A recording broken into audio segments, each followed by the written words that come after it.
Hello, this is my first Sasquatch story, and I'm out in the bush, approximately where it happened, and this was May 15th, 1977, and I was in second year medical school at University of British Columbia. And on my way home, I heard on the news broadcast that there was a Sasquatch sighting, and a bus full of people had seen a Sasquatch run across the road and where it was. And it was just east of Desroches and west of Lake Eric. So I knew exactly where that was, having been there many, many times. And so I actually got some equipment together to take samples, because apparently the people had seen a Sasquatch had run into the bush.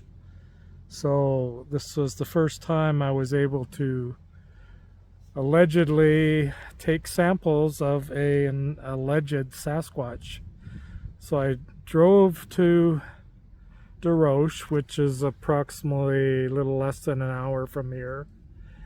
And I got there, and all the people were still there. The police had cordoned off the area, and there were lots of news crews. It was on television, and it was on the number 7 highway between Vancouver and Harrison, which the highway takes a sharp right turn, 90-degree turn at Desroches, and continues on from there a few miles before you get to Lake Eric, and there's forest in there. And I found the whole setup along the highway number 7, and it's approximately 34 miles from Vancouver, east of Vancouver. And so I stopped. I got out, and I was actually able to track this thing, because I was a pretty good tracker at the time, still am, but at the time I'd done Cub Scouts, Boy Scouts, and lots of outdoor activities all of the time, tracking things, people, animals, what have you. So I was able to, and it was dense brush like behind me here. I was able to track where something had gone through the brush, and for maybe about half a mile I did that, and I took sample containers and I collected samples. I got about, sorry, there's bugs here. I got about 7 samples of this darkish brown fur, which I would call fur or hair, off of the trees, the twigs, where this supposed thing had gone through. And I supposed if I got enough samples that I would be able to get the right one.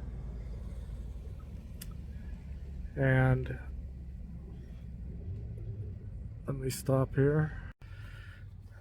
So again, I took samples. I got about 7 of them, of fur or hair off of snagged on trees and twigs going through the bush, and I could see where something had gone through there, whether it was animal or what, and supposedly it was alleged to be a Sasquatch.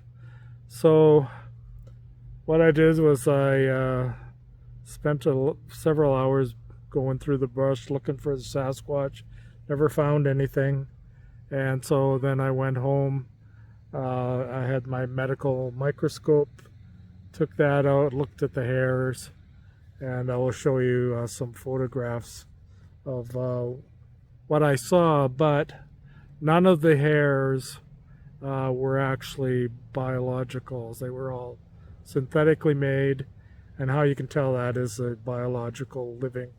Specimens are made up of cells, so they look like leaves lined up on a tree branch, whereas synthetic is just a a smooth or rough surface, but has no organization to it, such as would be for a human hair or cells. Sorry, mosquitoes. Oh, wow. Anyway, I'm at here at the wrong time, exactly 5 o'clock when the sun is going down and mosquitoes come out, so remember that. Anyway, what happened? I went home. I decided this was not a real Sasquatch, or at least the samples I procured were not a living thing. They were synthetic. So, again, I had no evidence it was a real Sasquatch. And I didn't tell anyone. It was my own investigation, but it led to my conclusion that this did not help confirm that Sasquatches were real, and until some real evidence became available, that I had my doubts about Sasquatches actually existing. So nowadays, this was 1977, before PCR DNA was available. So, but I did not actually get any samples that could have been done with PCR, and I found no scat, nothing else that indicated Sasquatch. I personally did not see any footprints, even though apparently there's a footprint in the Mission Museum taken from that episode. The hoax was called in the newspapers and interviews. There were apparently 4 or 5 people involved in the hoax, and it was actually a hoax. And it was a man wearing a gorilla suit who he'd apparently rented or purchased from one of the local costume shops on the Loweed Highway in the town of Haney, now Maple Ridge. And but this did not come out to me, at least, until some time later. But I knew at the time that this probably was not a real Sasquatch. So anyway, that's my story, my investigation. May 15th, 1977. Second year medical school, and actually going into third year. So I think I was actually off. Or no, I was, medical school is a long year. So I was, but I was on my way home. I got home and then drove out there immediately because I wanted to research the thing. So anyway, I will give more details, more photographs, sample photographs for you, and I will try and get out of these mosquitoes. These bugs are flying all around me here. Okay, over and out for now. I was able to collect several samples from the alleged pathway that the creature took. I took those back to UBC and analyzed them under the microscope, and they appeared to be not formed from biological materials like these human hairs, but they were in fact like this smooth synthetic hairs. In all samples there were no actual biological hairs made of keratinized cells when I went back to analyze them. Now here's the actual bus from Pacific Stage Lines that was used in this encounter, and it was driven by a guy named Lindquist, who actually was a Sasquatch enthusiast. Here's the actual gorilla costume used in the hoax, and this is a picture from a book. This was purchased from Crack-A-Joke on Lougheed Highway in Haney, British Columbia, Canada, and I'd personally seen this costume hanging in the front window of the shop for a long time as I lived there. This photo is actually of the fake suit published in a book by Kenneth Wiley. This is a report from the San Antonio News. It had flat, flared nostrils like a monkey and large white eyes. It didn't make any sound except heavy breathing. Ticehurst, 24, of Port Coquitlam, revealed in a scam interview on a radio talk show with Don Ticehurst, 26, and Renee Quinnell, 19, of Port Moody.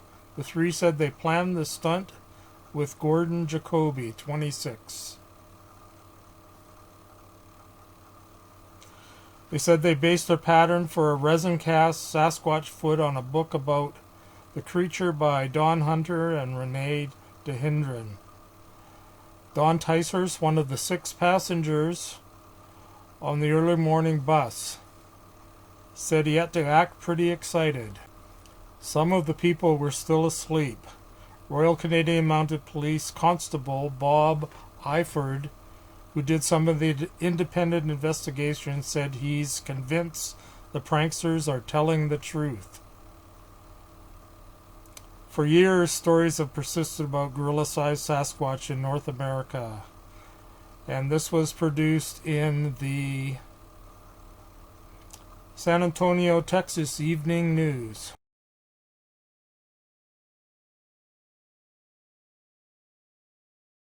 In a major newspaper, the title was Mission Sasquatch, just a man in a gorilla suit. And here are the perpetrators, picture in the newspaper: Ken Ticehurst, Renee Quinnell, and Don Ticehurst. And the article goes, the most exciting Sasquatch sighting of recent times is claimed Thursday to have been nothing more than a man in football padding and a gorilla suit. 3 of the 4 confessed pranksters, 2 of them brothers from Port Coquitlam, told their story to a radio hotline show interview. They had not realized that their prank would cause such a commotion. In the May 15th, 1977 sighting, Pacific Stage Lines driver Pat Lindquist left his bus near Mission to give chase to a hairy apparition that he and his fellow passengers saw crossing the Lougheed Highway. Lindquist was badly shaken by the incident, and the sighting has since been exposed as a hoax. The hoaxer said the giant footprints found at the scene were placed there beforehand by using casts they had made from resin and Coquitlam River City clay.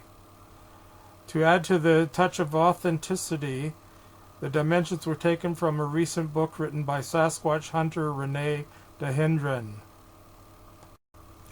Cash outlay was $200 for the gorilla suit, the conspirators said, adding that they also equipped themselves with 2-way radios so that they could keep track of one another while the hoax was being carried out. And again, here's a photograph from a textbook by Kenneth Wiley, and this is of the actual crack-a-joke gorilla costume that was used in the hoax. Here's an actual book that was published using this fake cast of the footprint. Remember, it was actually made from a fake cast as well, and it's actually on the front cover of the book. So again, a lot of people were fooled. This was stated to be real. And more famous articles: bus driver passengers report seeing Sasquatch. And look at, here's some actual casts and photographs of the fake footprints that were at the scene. And I will show you more there in many museums in this country and others. So that is very interesting that it's... Okay, the footprints were admittedly made by casts by the perpetrators of this hoax. But despite that, they are located in many museums and textbooks, etc., with no refutation of the validity, authenticity of the actual footprints that the casts were made from. And I'm showing you here a series of casts that are in various museums in this area of the country and others. and published in various textbooks. This one happens to have a split in it. It's different than the first one, which was not cracked. And here's from a textbook with the notation sign on the bottom. And I will read you what it says currently. And this is located in a well-known, respected museum currently. It says, Bigfoot, footprint taken from Dry Creek bed, 19 miles east of Mission, morning of May 16th, 1977. Believed to have been made by Sasquatch, which was sighted by Pacific Stage bus driver Pat Lindquist and 4 passengers early Sunday morning, May 15th, 1977. Length of footprint is 15 inches. Length of stride is 55 inches. Estimated height 7 feet. Width of footprint 7 inches. Depth 1.5 inches at the toe. Estimated weight 300 pounds. Footprints were inspected by a research team of John Green from Agassiz, etc., and Rene Dahendren, together with 100 footprints taken by various other people. And here's the dictation that I'm talking about. This is in a well-respected, I believe, museum, and this is the statement. No refutation of the authenticity. It is stated to be a Bigfoot and Sasquatch. And here's another one, also with a crack in it, from another museum. These are in various museums. No notation as to being a hoax or faked, which was admitted by the perpetrators involved. Despite that, these are still designated as authentic. And here's it out of the case with an actual measurement with my tape measure. And as you can tell, and I've seen many footprints and Sasquatch prints, that this does not appear to be authentic. It is completely flat and all parts are visible, which is very unusual if a animal is actually moving, especially a bipedal animal such as a human or alleged Sasquatch or Bigfoot. So again, this was a complete hoax. But despite that, after 50 years, it's still considered by many to be true.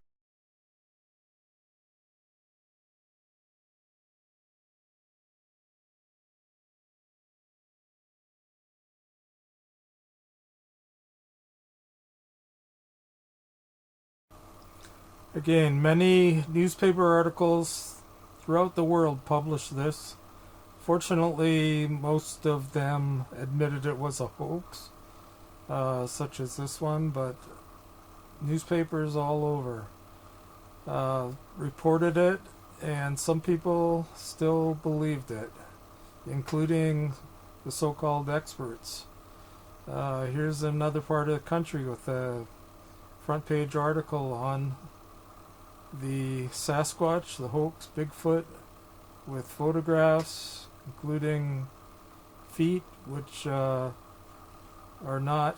They've lots of news inquiries, lots of discussion, blog speak, etc., on the origin of the footprints, and some of it actually states it's fake, a hoax.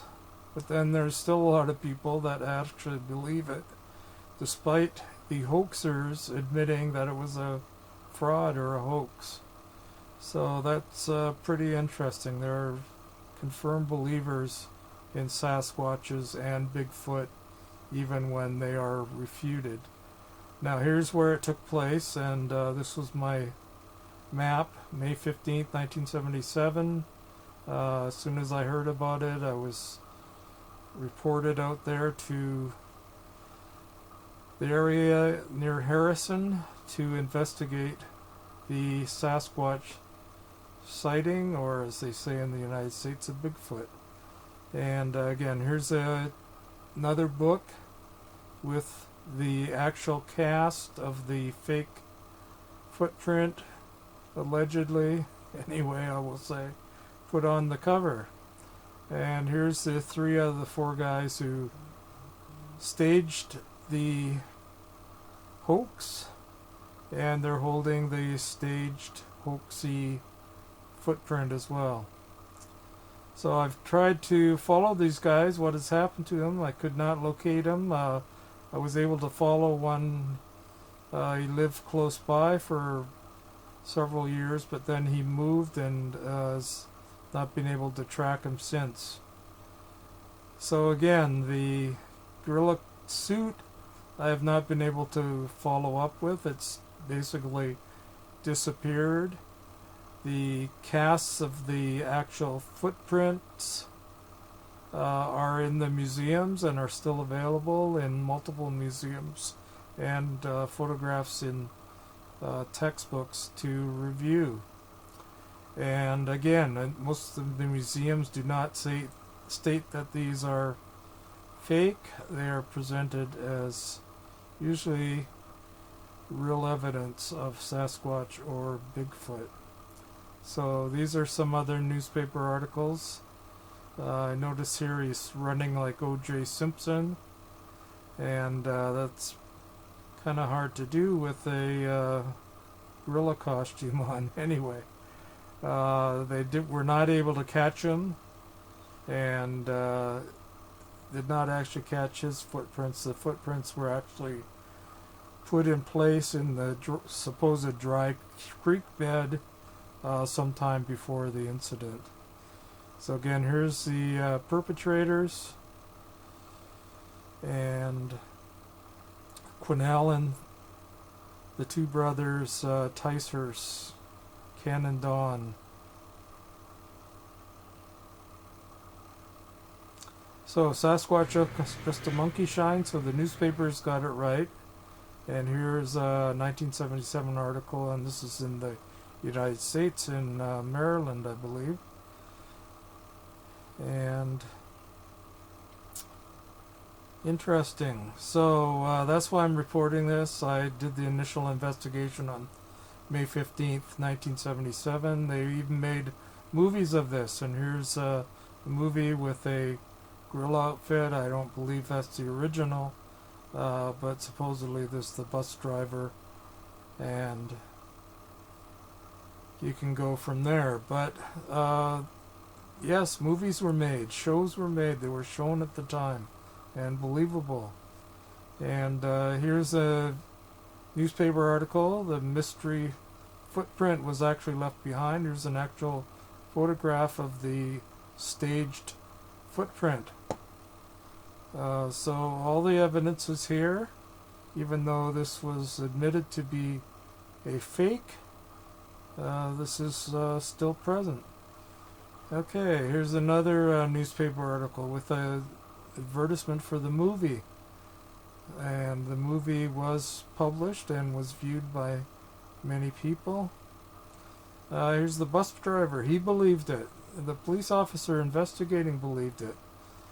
So this is the bus driver, Lindquist, who gave chase and ran like O.J. Simpson towards alleged Sasquatch. And here's where it happened. Okay, between DeRoche and Lake Eric on Highway number 7 coming out of Mission, heading towards Harrison Hot Springs. Okay, and here's another book that describes it. And this was one of the experts who examined and verified the footprints, Rene de Hindren. And they even set up a museum just for this, with displayed the footprints, and it was the Bigfoot exhibit. So obviously there's money involved here, and this information is displayed in many other museums as well. Still reported by many researchers as true, as for example these two, and that's Roger Patterson. He's famous as well from his own alleged encounter. So it's still reported in many books and publications. Again, this photograph came from a fellow by Kenneth Myers with a book that he published, and uses the footprint cast on the cover. And here's a famous footprint as well. And here's my foot with the Bigfoot statue that exists at the Harrison Museum. And you can go visit this, and which continues the legend. Okay, the FBI's even investigated, and they've determined that the most reliable evidence that they have was that it was deer DNA. So that's kind of interesting there. They never found any actual Sasquatch DNA. And here's another article, Canadian sighting of Sasquatch admitted as a practical joke. Now I notice there's never any charges filed. Apparently it's not against the law to pretend you're a Sasquatch. Canadian sighting of Sasquatch admitted as a practical joke, and there's the phony foot, and there's the 3 of the 4 perpetrators of the hoax. And again, I've researched them. I cannot find where they went. Okay, here's another one. Canadian bus passengers see, and interestingly, and smell Bigfoot. Now, the perpetrators actually said they did not use any odorous material, so I don't know what they were smelling, but they said they smelled Bigfoot. So many articles, many articles, and I'll show you a few here. And Sasquatch, Bigfoot, big man in monkey suit. And he wasn't that big, he was only 5'11", but they thought he looked 7 foot tall when he was running across the street in front of the bus and into the forest, where they gave chase and were unable to catch him, but did later find footprints in the dry creek bed which confirmed allegedly his existence. So more articles. Here's Sasquatch in the Daily News. And here's the FBI report. They said all hairs compared directly with hairs of known origin, and they were deer. Now, because of this, the Sasquatch was red listed, that is protected by law, and even though he's never allegedly been found, he should be protected, he or she or them. Obviously, families involved. Now, just hundreds of years, Sasquatch has been known, Bigfoot. Even here's the old Western days of 200 years ago, and there's paintings of Sasquatch. Here's the areas of report of Sasquatch and Bigfoot, mainly. Actually, this is just Sasquatch. It's mainly Canada, but also Australia and some in South America. Obviously, Bigfoot's seen a lot in the United States. Here's the province of British Columbia, and the red dots indicates the confirmed or reported documented sightings. And you can see they do concentrate around the Harrison area. And here's a map of the Harrison area from Mission to Harrison. You can see there's quite a few sightings in this area, and that's why some refer to it as the Sasquatch capital of the world. Now here's another famous sighting. This was the Patterson Gimlin sighting, and here's the photograph from the famous movie. And here's the facial features from that. So this is supposedly the best known verification of the actual Sasquatch. And if you believe that, okay. Again, another newspaper article. You can dig these up. They're available online. And again, from all over the world at that time. 1977 was a big year. And this was a famous sighting. And again, it goes back years. Here's the indigenous Sasquatch costume. And some people legitimized Gigantopithecus as the origin of this. And look at this alleged sighting with a convenient sign in the back, in the foreground. Sasquatch Lake Recreation Area. Wow, that was convenient. That he just happened to walk by the sign. Anyway, the area's become famous for Sasquatch. Now a lot of names. There's Sasquatch Mountain, Sasquatch Provincial Park, Harrison Hot Springs is the Sasquatch capital. Here's some indigenous art from a museum showing what was alleged to be Sasquatch. Here's some more statuary of an alleged Sasquatch. Here's more indigenous art. First Nations have known him for apparently millennia. So here's another one. They all have similar characteristics, and here's me with one, a big Sasquatch buddy of mine. This is from Harrison. This is from the Sasquatch Inn. It's actually named after Sasquatch. On the way to Harrison, here's on Harrison Lake. There's a lot of indications of Sasquatch. Here's one throwing a big boulder at me, and actually that statue is quite huge behind me. And here you can see how big they can become. This is Christmas time with a decorative one. Here's I found some actual Sasquatch footprints, although they too are, I believe, fake.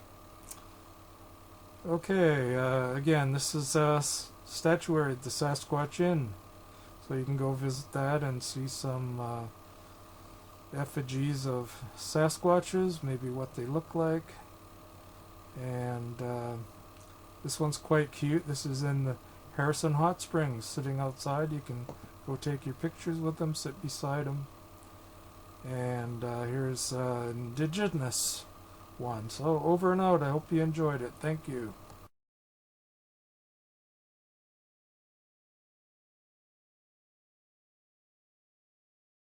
Thank you. Despite this alleged Sasquatch hoax, I am still open to believing in them. I actually did have my own encounter several years ago. I reported it for scientific, moral, and legal reasons. I believe that my sighting may have actually been a hoax perpetrated upon me. But my mind is open to them, pending actual DNA evidence to prove that they actually exist.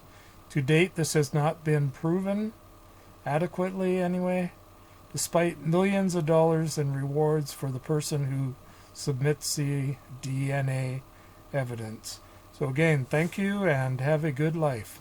Over and out.